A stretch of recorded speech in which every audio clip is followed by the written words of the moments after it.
না রে রাব্বি, এভাবে আর কতদিন চলবো বল? ভাই আমাদের তো খুবই খারাপ অবস্থা।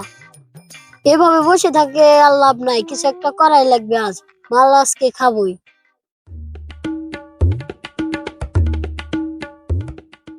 কিরে কি হয়েছে? ভাই একটা ফিটিং আছে। কিসের ফিটিং?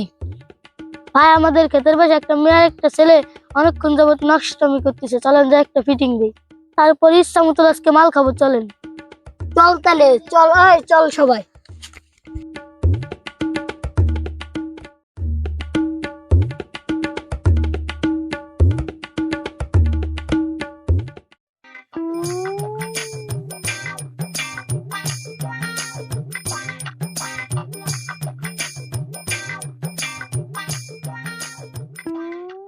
চলো যান, আমরা পালিয়ে বিয়ে করে ফেলি। আরে না, আমরা যদি পালিয়ে বিয়ে করে ফেলি আমার জামার কি হবে? তোমার জামার কি হবে মানে? বিয়ের পর তো তোমার জামাই আমি হব। আমার আবার কি হবে জুরি? এ তোমার না বলছো আমার নাম জরি, বলবা না আমার নাম জরি না। টাকা আনছো? আমি তোমারে কইছি না আমার কিছু টাকা লাগবো? এই টাকা কই? খালি টাকা আর টাকা। টাকা আনছি, আজ একটু গল্প করে নেই, তারপর টাকা দেওয়ানি। এই মুহূর্তে তোমাকে বিয়ে করা আমার সম্ভব না।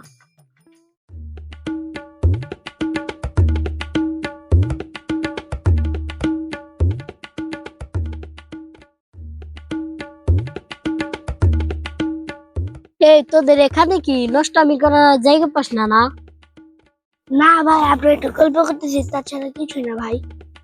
তাছাড়া কিছু না? হ্যাঁ ভাই, আমি পাইছো হ্যাঁ? না ভাই, আমরা কিছু করার আগে আপনারা চলে এসেছি। আমরা আগে চলে আসছি না? তুই আমার মারছিস না, দেখ আমি কি করি। মোহাম্মদপুরের আমার দোস্তের অভাব আছে নাকি?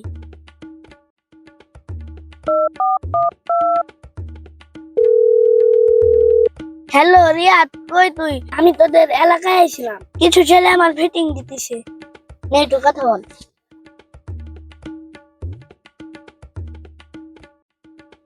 ভাই রাব্বি, সবাই খবর দাও, দুজন আজকে বিয়ে দিয়ে দিবি। হ্যালো ভাই। কই তোরা? ভাই আমরা তো নদীর পাড়ে একটা ফিটিং দিতিস। কিসের ফিটিং? মেশো ধরছি ভাই। তাহলে তো মালপাতি ভালোই আছে। একা একা ফিটিং দিস না, আমি আসতেছি। আমারে ভাগে রাখিস কিন্তু। ঠিক আছে, তাড়াতাড়ি আসেন।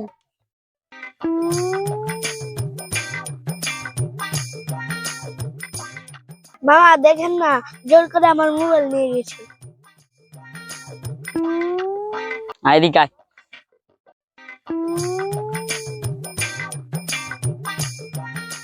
এই ফিটিং কি এই দুজনের দেওয়ার কথা নাকি রে? হ্যাঁ ভাই। আরে এর ফিটিং দেওয়া যাবে না, বাইক নয় আমার। আপনার কোন বোনের ছেলে? আমার মেজো বোনের জায়ের ছেলে। ঝামেলা সেই জায়গা। মোবাইল নিছিস বলে মোবাইল দে।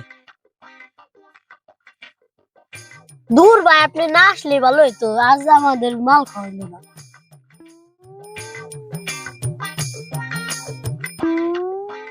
এনে ধর বাইক নে, যা এনতে তোর মোবাইল নে।